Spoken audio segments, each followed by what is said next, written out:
Hey guys, this is going to be a very different video than what we normally do here on this channel, but it was prompted by something that we recently did. Okay.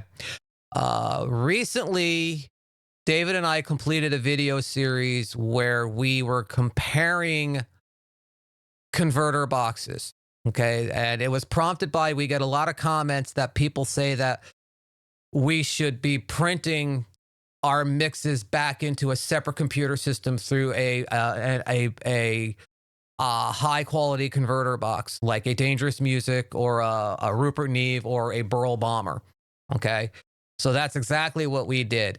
David went out and bought all three of those boxes, and we ran a mix through them, and we compared the tracks. And I took those same tracks here and I brought them into my studio and I did my usual, nerdy geek out comparison videos where I ran them through all kinds of analyzers and I did a null test. Okay. And David, at one point in our discussions for these videos, asked me, what does a null test actually prove? Because we've always made a point to say that we are running a completely analog mixing chain. Okay. The tracks are coming out of the DAW in their rawest form, and they're being completely processed in the analog world through a mixing console, through all kinds of hardware, through EQs and compressors and reverbs and delays and all kinds of analog processing is going on before they get printed back in. Okay. Very few to almost no plugins are being employed on those mixes. And every time, and we've said it over and over and over again on this channel, that every time we run audio through a pile of analog hardware, it's going to come out a little different because analog hardware has tolerances, and every time they are affected by time, temperature, anything can change slightly the sounds coming through those boards. So this is going to be an experiment where we kind of go through a few different scenarios to look at what a null test does and does not prove. Okay. So before I get into the actual meat of this video, I just want to discuss for a minute what a null test actually is. Okay. And here I have a track. Okay. This is an acoustic guitar out of the Angels and Amplifiers I'm All Right session that we use for all of our, our video stuff, because we can use this one without being demonetized. Okay. So this is just a basic acoustic guitar track. Okay. Now, what a null test does is it allows us to compare two copies of this file. Okay. So if I was to duplicate this track, okay, and play them both, they sound exactly the same. So if I solo this one and play it, and if I solo this one and play it, it's going to sound, they're going to sound exactly the same. Okay. But if you zoom into these actual waveforms, and what's cool about this is that I can actually zoom in until you can see the actual individual samples themselves. But if you zoom into these waveforms, you can see that it is a waveform. Okay. And each one of these is exactly duplicated. Okay.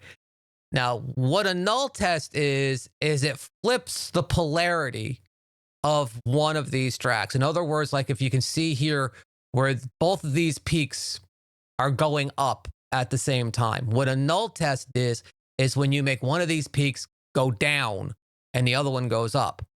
When you play them on top of each other, they will cancel each other out. So in other words, where one is going up, the other one's going down, the net sum is 0. Okay.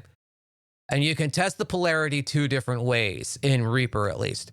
I have this button over here, okay, on each track, which will flip the polarity of the playback of the track. It doesn't actually change the appearance of the waveform, but it flips the polarity in the track. So if I was to start playing these two tracks and I flip the polarity on one, you'll see that now both of them are playing, but there is nothing coming out of the DAW because those two tracks are completely canceling each other out. Okay. Now, another thing that I can do to give you, to show you exactly what's going on is that I can actually go in and I can flip the polarity of one of these tracks. Okay.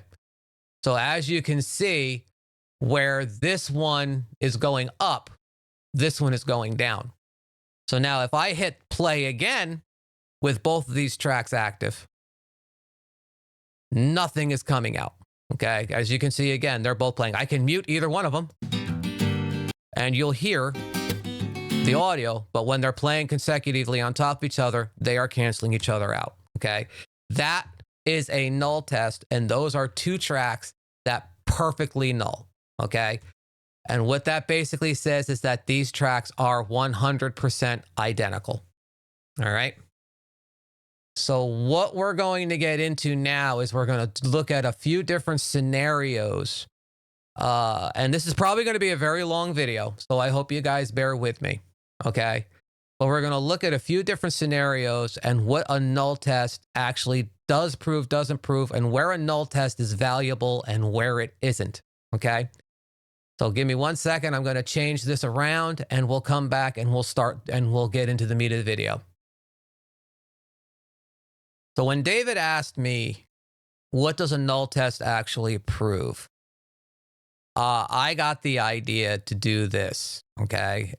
So what he did is I had him go back down to the studio. I said, when you go into the studio tomorrow morning, I want you, because the mix we were using for all of those converter tests was still on the board. So this is a complete mix. Like I said, this is all the compressors running, reverbs, everything. This is a complete ready for mastering mix, okay? So what I had him do is I had him go down into the studio the next day. Just get everything started up, get everything working, and then run me 2 prints, okay? Just don't touch anything, don't do anything, just run 2 prints. So in other words, like set it up, print a track, add another print track, print a track. So probably in the course, this probably took the course of maybe 10 minutes total to print these 2 tracks into a session. And I had him send me these tracks, okay? So like I said, what basically has prompted this is the idea that every time you run audio through hardware, it's going to come out slightly different, all right? And a null test is going to show that. So here we have 2 prints of the same song. This is the Barry Dreiger song. What the heck is it called, Barry? Bad for You. It's the Barry Dreiger song, Bad for You. Okay. This is 2 consecutive runs through the studio, printed back in. All right. So what I did is I have it. I do have it. I have both of them all loaded in. I have auto lines set up on them. And what's interesting is that they came out exactly on top of each other. There's no adjustment needed at all for these things to be completely aligned. So that's actually an interesting thing to me that they came out that way. They did come out a little hot. So on this first one, I have not normalized these. These are the actual, just the raw tracks, but I do have them pulled down 6 dB so I don't clip the meter coming out, okay? So what I'm going to do now for this one is I'm going to play these and I'm going to hit, and I'm going to null them. I'm going to flip the polarity on this one like that. Okay. And we're going to just see how much signal is lost and if there's still anything coming out, whether or not they perfectly null or not. Okay. So here we go. I'm just going to hit the play. Again, this is both tracks running.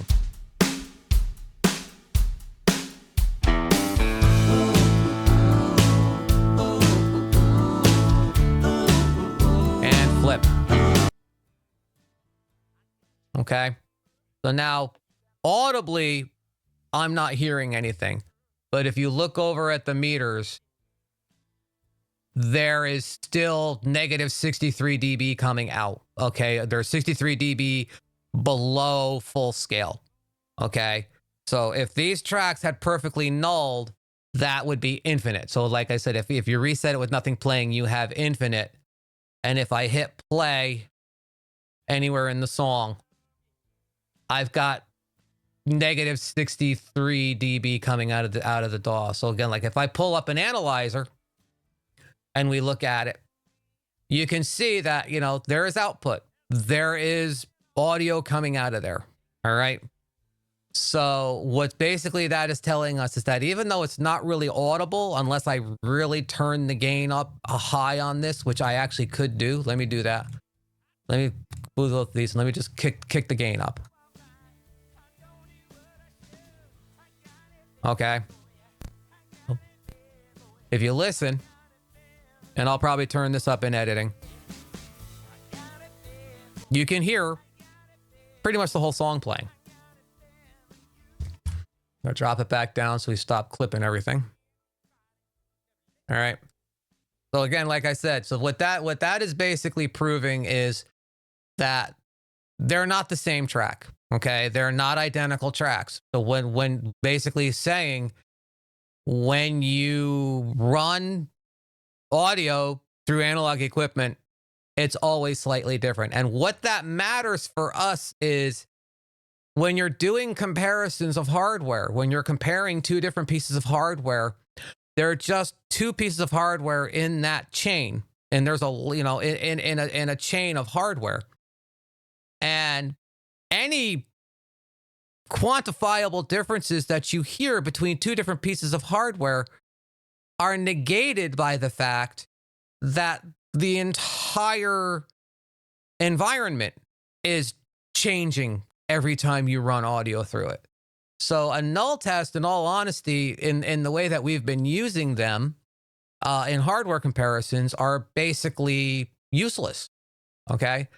But look, just to continue this though, I did take these two tracks and I normalized them to minus 10 dB so that if there's any volume difference, any gain differences between the two renders, they would be negated by normalizing the track. So if I do it again, and I flip the phase on them, we can see that it didn't matter. There's still minus 67 dB coming out, and it's still like a full spectrum of audio, you know, at a negligible volume. But the fact that those tracks are not identical, there are gain, volume, tonal differences between the two tracks, basically says that the only thing that it's basically proving is the fact that they are not the same track. And the fact that every time you run audio through hardware, it comes out slightly different. Okay. So that's basically the point that I wanted to make with this is it's an analog studio. Doing converter comparisons and other hardware comparisons in an analog studio is, you know, to get this deeply analytical is almost, you know, pointless because, and I hate the word pointless, but it's almost pointless because there's always going to be slight differences between the tracks as you print them through. Are they audible? To a negligible degree, they are. But then again, too, a lot of the differences between hardware that we've been comparing is actually quite negligible. Okay. But that's not enough for me. Okay. So what I've basically done is I've run a couple of other scenarios to look at what a null test can prove, cannot prove, and how useful they really are. Okay, so in the next part, I'm going to do a completely digital in the box mix and look at a few different scenarios in which a null test does and what a null test does and does not show. Okay, so hang on a minute, I'll be right back. All right, so now that we've basically just looked at a null test in a completely analog environment, What I wanted to do is I wanted to go into a completely in the box digital scenario. Okay. So what I did is I took the regular everyday angels and amplifiers session that we always use, and I did a mix of it. Just a basic levels panning and tone compression mix. All right. And I just used stock plugins for it for the most part, to do the mix. And I did, in the interest of full disclosure, I did use room correction. I used arc to do the actual mix. But of course, when you render, like when you export your mix, you turn the arc off so that it's coming out without any room correction. Okay, so I did do all of that. All right, so I put in a bunch of EQs on the various channels. I did some EQ work.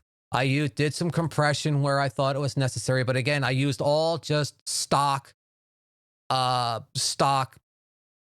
Reaper plugins, and then I also did some just very basic general mix bus processing, a little bit of EQ, a little bit of compression to 2 to 1, just to do a mix of this. All right.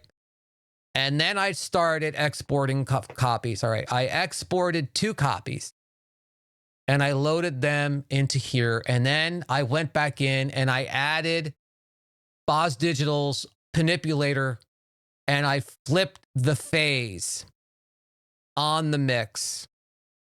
And I exported again so it was coming out at 180 degrees. Okay, rather than duplicating one of these and flipping the phase, I did a complete pass of its own, flipped 180 degrees. Okay, so that was that test. Then I went back in and I started playing with some different scenarios.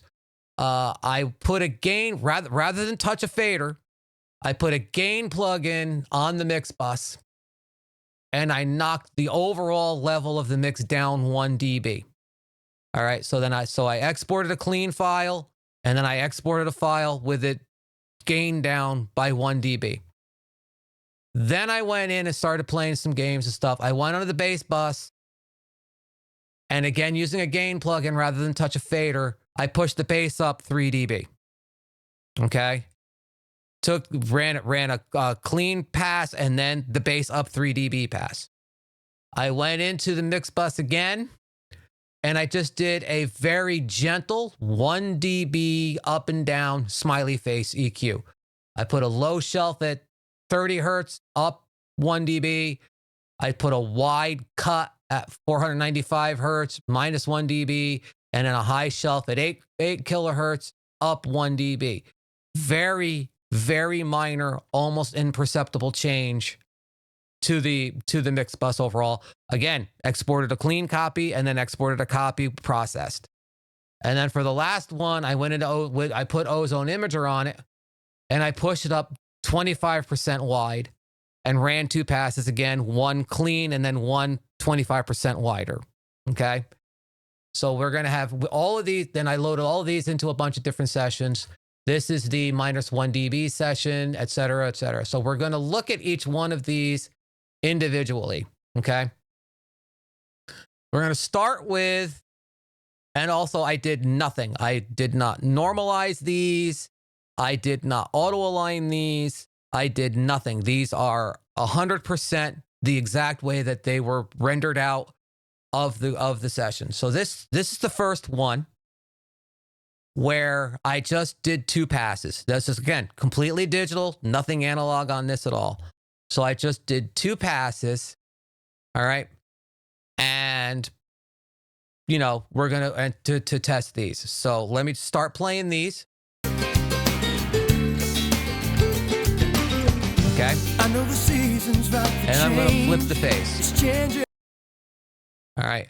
And so if I reset the meter over here, RMS is infinite. Okay. So if I open up decibel really quick, and I unmute them, unflip it.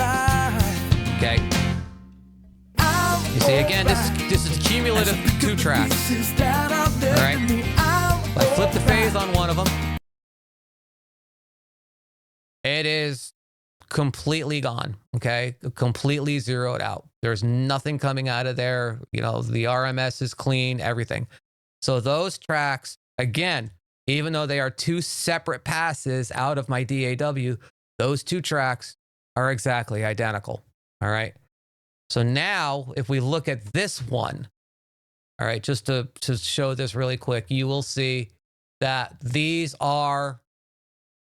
track to this track are 180 degrees out of phase, all right? So if I mute this one and I start playing just one of the first two tracks, when I unmute this track, it should cancel out. And again, that's exactly the scenario that we have, okay? That even though this is a separate pass and it's flipped 180 degrees, so there is an extra level of processing going on it, these tracks came out exactly identical, except for this track is 180 degrees out of phase to the other one. So like if I mute this one, you will see that they sound exactly the same, but they cancel each other out, okay? So that is in the completely digital realm, nothing analog going on at all. 3 passes, not duplicates, but 3 individual passes through all of the digital processing that I did with no changes to the actual mix, and they completely cancel each other out. They null perfectly, so they are perfectly identical, even though they are not the same pass, okay? So then I started playing around with it, all right? And we went into this one. So on this one, this is the one where I put a gain plugin on the master bus, and I lowered 1 dB. So the bottom mix is 1 dB quieter than the top mix, all right? So again, if you start playing them, and I mute one of them, they sound exactly the same. I mean, a 1 dB change of level is not going to be really all that perceptible. I mean, you're going to have to really listen carefully to hear a 1 dB change, okay? And I'm going to put decibel open for this so we can see it, all right? So if I hit play and I flip the phase on either one, you would expect them, because they're identical except for a 1 dB difference, you would expect them to almost perfectly null each other out, okay? But when I do that, not only do they not null each other out, but it's still quite audible, okay? And also, too, that mix is full fidelity. So if I was to, hang on, I need faders here. So if I was to turn these up with the phase flipped, you can hear the full mix. It's all there. It's just really, really quiet. Okay. So if I was to, again, like unnull them or yeah.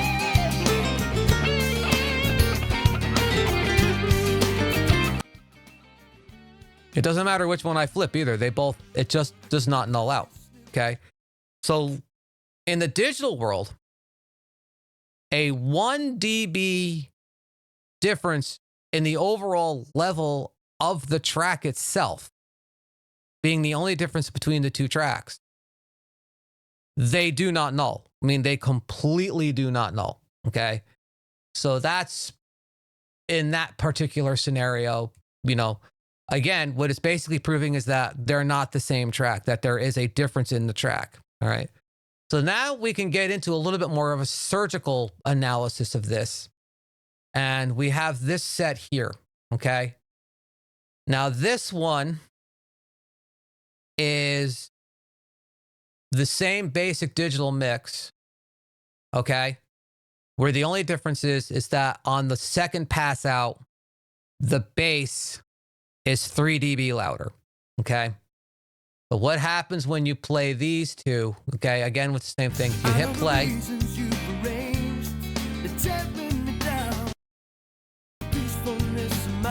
I mean, On those, you can definitely hear that the bass is slightly louder than the other one. Listen to that again. I know the reasons you've arranged, it's tearing me down. Actually, let me do it this way. Where will my heart come back to? Actually, let me do it this way. Sorry, guys. Let me solo one.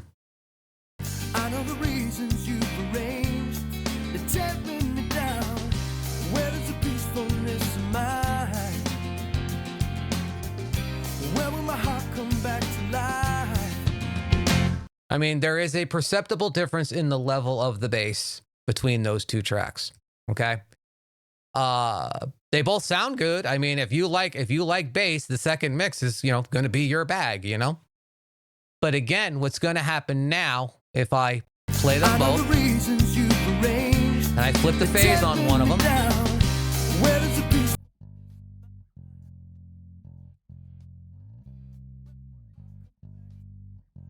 it almost sounds like you soloed the bass.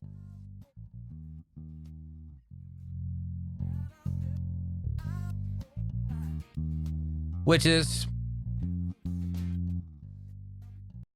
interesting, but also when you turn it up like that, you can hear that the rest of the mix is being affected as well. And at first I didn't quite understand why, and then I realized when you turn the bass up 3 dB and I'm running it through the mix bus EQ and the mix bus compressor, changing the level of the bass is going to change that. Change the way that they are reacting to the mix as well. So yes, it is going to pull other things out, but it basically is showing you that the main difference between these two tracks when you null them out is the fact that the bass is 3 dB louder. Okay. So in this particular instance, the null test is actually quite useful in showing what the difference is between those two tracks, because the difference is one particular aspect of the mix. All right. But what happens again if you affect the full mix, as with the one where we might have dropped at -1 dB on this mix? I have an EQ on the master bus making one very wide sweeping 1 dB changes up and down. Okay. So again, as with the -1 dB test, you would expect that this one is probably going to have, negligible. You would imagine that it would have a negligible effect on the two tracks, but It's changing all around. I know the reasons you've arranged. when you null them, as with the one where it was only dropped -1 dB, making a 1 dB sweeping change through the mix, which is an almost imperceptible change, these tracks no longer null. Okay, and as with the other one, you can essentially hear the whole mix. Okay, regardless of the fact that you've only made a 1 dB change of EQ on the master bus, those two mixes no longer null. So very imperceptible change, almost unnoticeable change. So in other words, like if I was to play each track It's changing all around. and flip back and forth,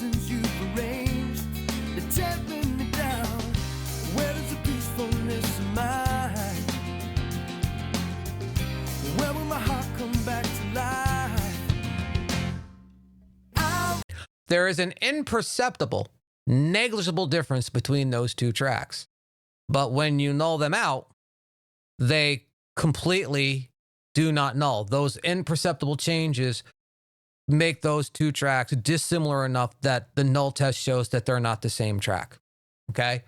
So then, just for the sake of curiosity, and this is just simply curiosity at this point, I decided to use a widener, okay? And I did two passes with this. I did a 5% and a 25% wide, okay? So in this instance, we'll start with the 25%, okay? I'm just going to flip back and forth between them for a second so you can hear the difference between them. And I'll be fine. Hold on. Sorry. Hold on. And This is straight,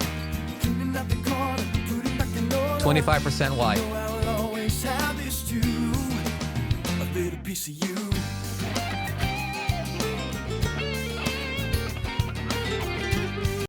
All right.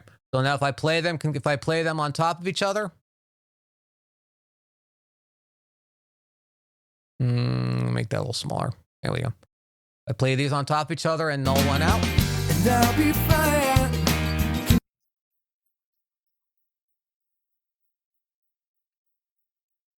Now, what's interesting about that one is because this is a stereo widener, you're listening.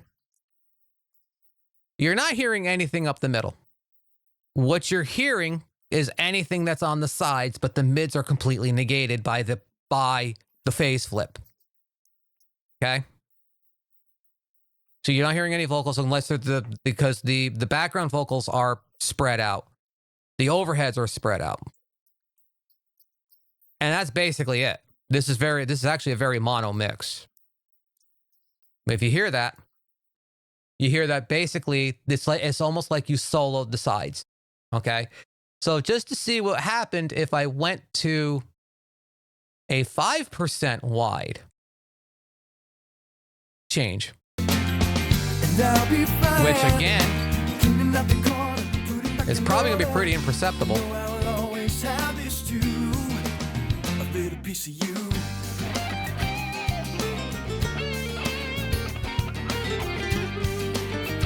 I mean, yeah, there is a slight difference there, but it's not a huge difference. So in other words, now if you null that one out, because it's only 5% wider, it's not as dramatic of an effect, but again, it's the same thing. Where basically it's just like you had just, soloed the sides. Okay? So in the completely digital realm, a null test shows a lot more, what the actual physical differences between the tracks or not the physical difference between the tracks. You know what I'm saying? Because like a 1 dB gain change of the overall mix or a 1 dB EQ curve change basically negates a null test completely. Changing the bass 3 dB, shows that the bass is louder in this mix than in that mix. And then the stereo width one, of course, is like soloing the sides as opposed to not.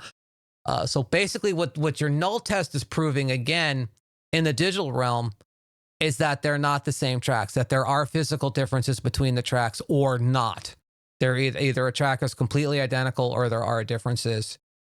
And, what the value of that is, of course, is up to the individual. Okay. So the next thing I tried is I took this same session and I used analog style plugins. And let me reset this again, and I'll be back in a minute. So for this test, I decided to stay in the box. Okay, so this is an in the box mix. So this is all inside the digital realm. But I decided to use analog emulating plugins, okay, to see what the actual effect of, that would be as far as like a null test is concerned. So I did took the same session as I used for the digital session, and I basically more or less just copied the settings into an analog channel strip as I was using in the digital mix. Okay. But what I did do is I used the Plugin Alliance's Solid State Logic SSL 4000E. And the reason I used it on all the channels is for the TMT, their tolerance modeling technology, in which they basically have taken an analog console and modeled 72 different channels of it, okay? And what I was curious about was to see if there was any randomization inside their algorithm. So what I did is I did the mix and I took each console and I assigned it to a different TMT channel. Okay. Basically just, ran the channels from 1 up to whatever channel I was on inside the mix.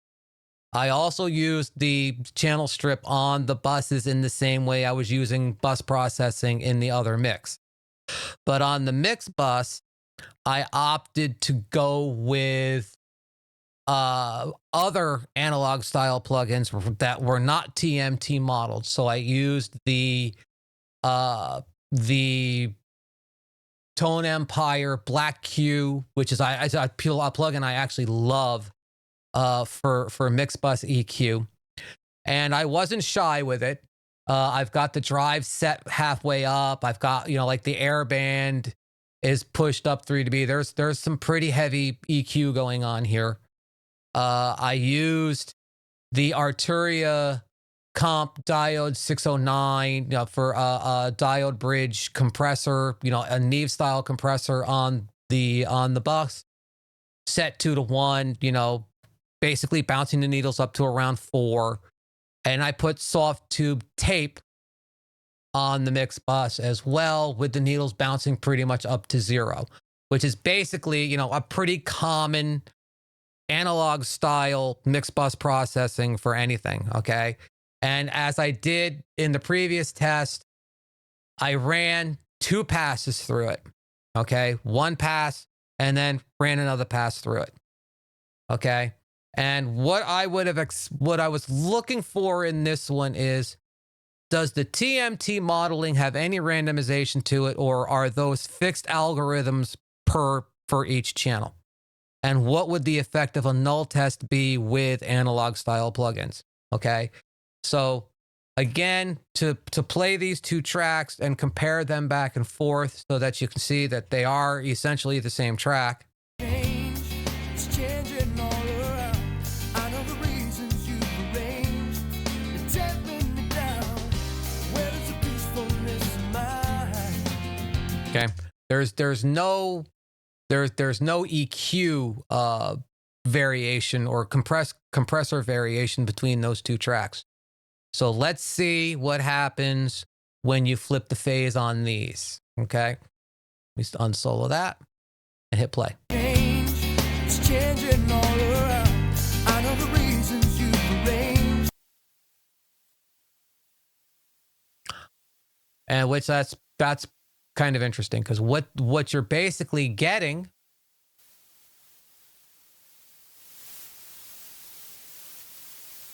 the noise that the plugins generate as part of their analog emulation. That's just the noise. So the noise is the only nonlinearity in those plugins as they were modeled. Okay. So even though they are analog emulating plugins, the one thing that they are not emulating is the actual variances that occur each time you run audio through analog hardware. They are still fixed algorithms. Okay. Even though they're analog emulating, they're not emulating the randomness of an analog style plugin. So what I ended up doing after that is I went into another session, and I'm going to do this live now. As I went into another analog session, duplicated it. I duplicated the first session, only this time I hit the random button on the channel strip. So in other words, all channels were randomized. So instead of being, like 1 through 17, this one is now 67, 68. This one is 37, 38. Okay. So rather than the original channels, they've all been randomized. So then I did another pass through those randomized without doing anything to the mix bus processing. Okay. And the actual results of that one are going to be this. Okay, so here is the 2 tracks that were randomized. All right. And what you'll notice in playing these is that there is a slight EQ variation between them.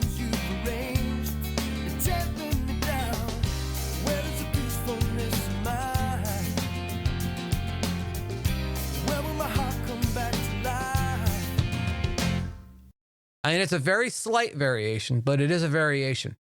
Okay.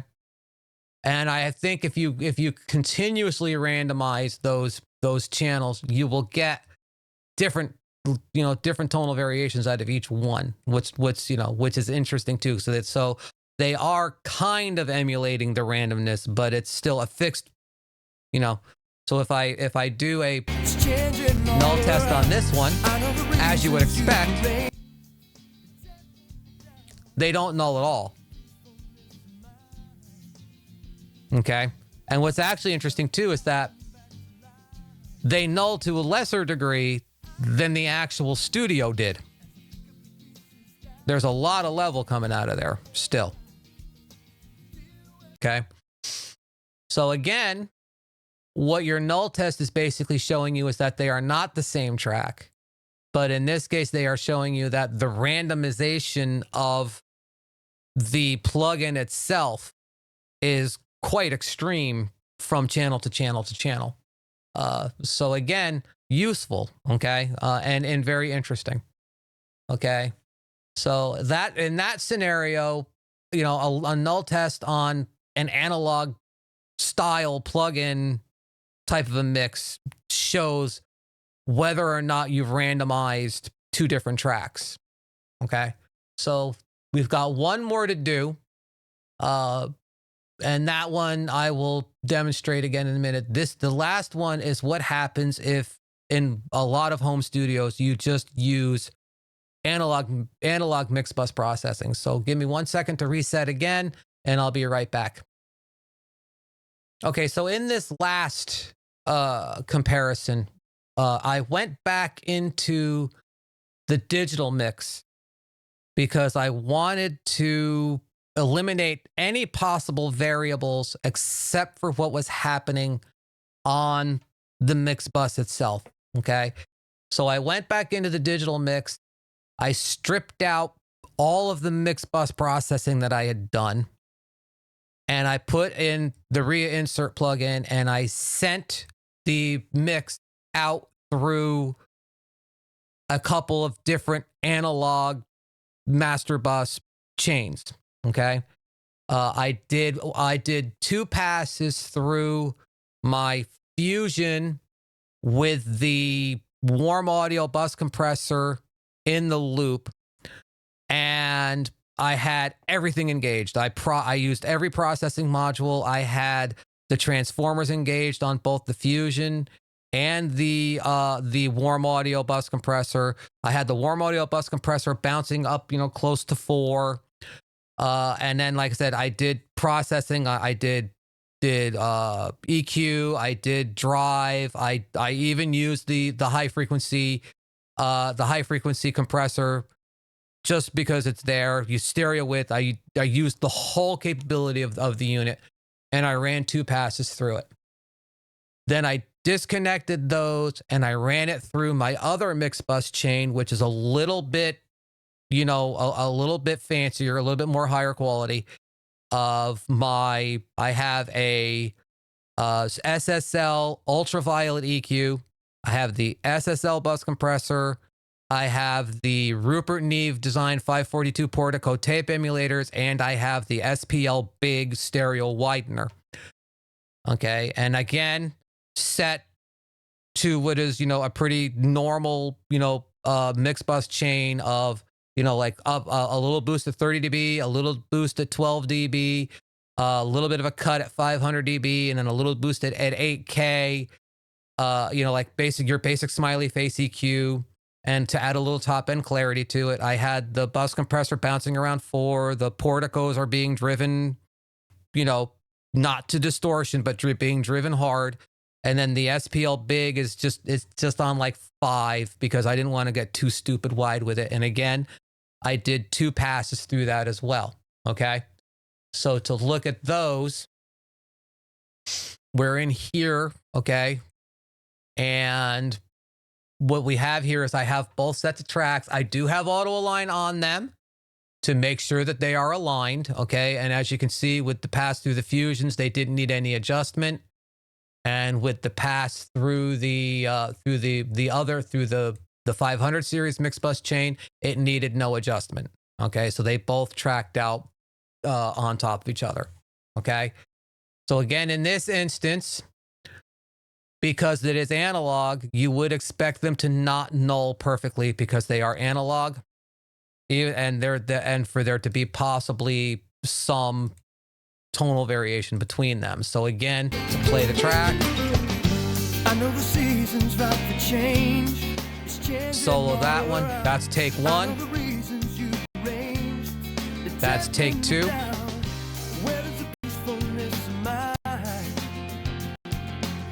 Okay, and they're pretty much, there may be slight tonal variations between them, but they're pretty identical. So I play them both.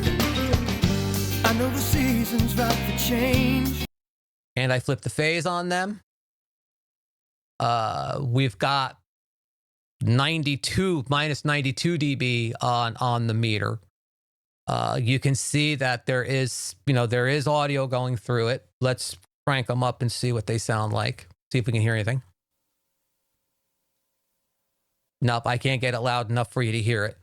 But they definitely do not null perfectly. They null to a higher degree than the studio recording did, which you would almost expect because, this is a lot less hardware. But even just simple, mix bus processor does not null perfectly 2 passes. And again, it's the same thing. These are 2 consecutive passes. Print it again, within 30 seconds of each other. So as you can see there, with the fusion and the warm audio bus compressor, there are tonal variations, gain variations, width variations, whatever, between the 2 passes. So they do not null perfectly. So then let's look at we will look at the other mix bus chain that I have, which is the 500 series stuff. Okay, and we'll play through them really quick. I know the seasons about to change. It's changing all around. I know the reasons you've arranged. They're tearing me down. Where is the peacefulness of mine? And again, they sound quite similar to each other because again, you would expect it. It's two consecutive passes through the same hardware with no changes. So again, one more time. I know the seasons about to change. And again, as with the fusion, they do not null perfectly. There again on the meter, there's minus 95.1 dB coming out of the meter. If I crank them up as loud as I can to see if we can hear it. We cannot hear. I can't get it cranked up loud enough to actually hear it. But again, as with the other one, I mean, it's a much shorter distance. It's a much smaller pile of hardware, that it's running through. But even that high quality hardware, they do not null perfectly for 2 passes. Okay. So basically, what my conclusion to all of this is going to be, as far as what is the value of a null test, to answer David's question to begin with, what does a null test actually prove? It depends on the environment that you're working in and what you're trying to analyze. Okay. In the digital realm, a null test is very, very valuable for comparing claims of plugin makers, to compare two plugins like two different emulations of the same piece of hardware to see if they both have the same solution or if they're different solutions. So like I said, in the digital realm, a null test is valuable for that. And where the null tests tend to be most interesting and most useful is when two different tracks perfectly null, which basically means that they are two different tracks, but they are exactly identical. Okay? Where the null test becomes less valuable is in the analog realm. Because there's a built-in variation to every time you run audio through hardware. That built-in variation is basically negating any value of a null test. Okay. Even to the point of looking at two completely different tracks. Like I said, so like if you're comparing two different pieces of hardware in the analog realm, you would have to isolate those two pieces of hardware completely. Okay. In order to show if there's any actual difference between them. And again, any real difference between them is negated by the fact that two passes through hardware are going to be slightly different. So basically, I think the final conclusion to this is null tests are useful for certain things. They're most useful when they actually show that two tracks are identical. In the analog realm, all they really prove is that it's two different passes through the hardware. But beyond that, it does not prove anything. And but what it also tells me is that when you're analyzing hardware, the entire chain that the audio is passing through matters. And that each individual piece of that chain has only a very minor to negligible effect on the overall quality of the audio coming out the other end. So it's probably not necessary to get too hung up on the quality of the hardware that you're using as far as like in and out of the digital realm is concerned. Now, we have not done comparisons of like a $300 Clark Technic compressor to a, $1,000 audio-scape compressor. Okay. We've not done that test and we're probably not going to do that test. One test that we did do that I didn't do a null test on, and I'm not sure I could at this point, would be to take something like the SSL bus compressor and compare it to a warm audio bus compressor. But again, the null test is going to be negated by the fact that it's two separate passes through the hardware and there are tonal variations. Now, admittedly, in that particular test, there was an audible difference between the two units. And then comparing the SSL 500 series bus compressor to the bus compressor in the console, those variations were much, much smaller. Basically saying is that the warm audio bus compressor, while it is emulating an SSL bus compressor, is not doing a one-to-one emulation. There are definitive differences between them. And a null test is only going to prove that they're not the same, but it's not going to prove anything beyond that. Okay? So basically what this whole video is going to end up being is it's going to be our mixing music analog white paper on null tests, and that any time in the future we're doing side-to-side comparisons on things and I don't bother doing a null test on them, we're going to point people back to this video and say, this is why. Because the null test has very, very limited value to almost no value for comparing audio hardware in the setting that we are comparing it in.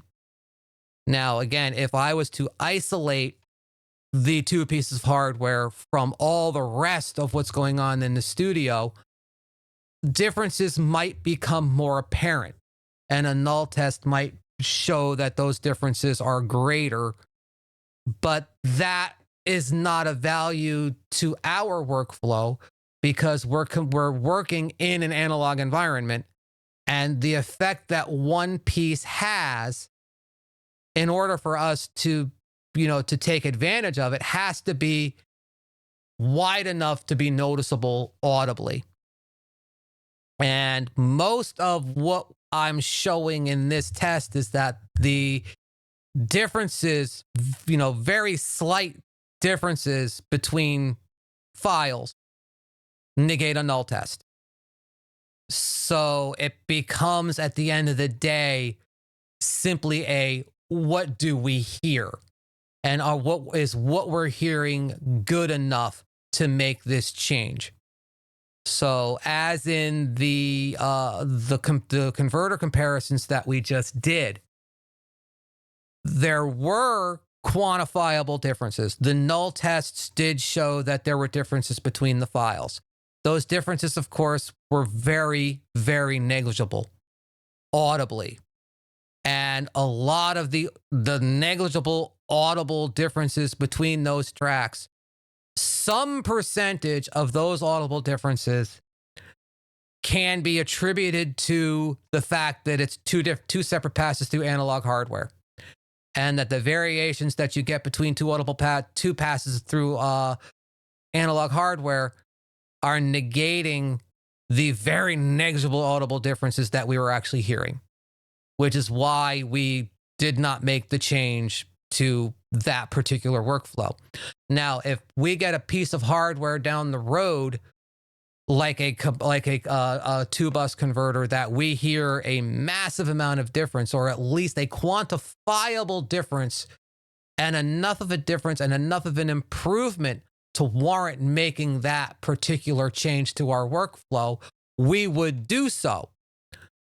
But up to this point, with the comparisons between the Universal Audio X16s to the Presonus 4848s, and then with the Dangerous Music AD+, with the Rupert Neve, with the Burl Bomber, the differences were negligible to the point where it did not matter to us to make the change. The hardware that we're using is more than adequate for the purpose.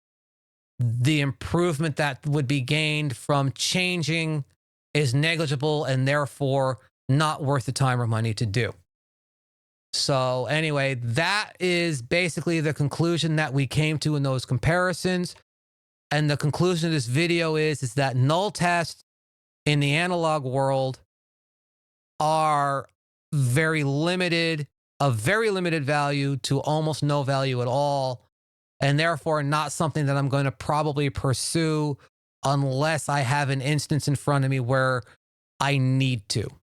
Okay, so thanks for taking the time to watch through this video. Appreciate everybody, checking out the channel. Please, subscribe. We need more subscribers. So if you're gaining anything from this channel at all, please subscribe. Hit the like button. Comment below. Let's have a discussion again. As usual, if you question my methodology, let's talk about it. If you think you can do better, please do so. Let's, we need as much information out there as we can. There's a lot of misinformation out there. We need to dispel as much of it as we can. So thank you for watching this one. I appreciate you. And goodbye.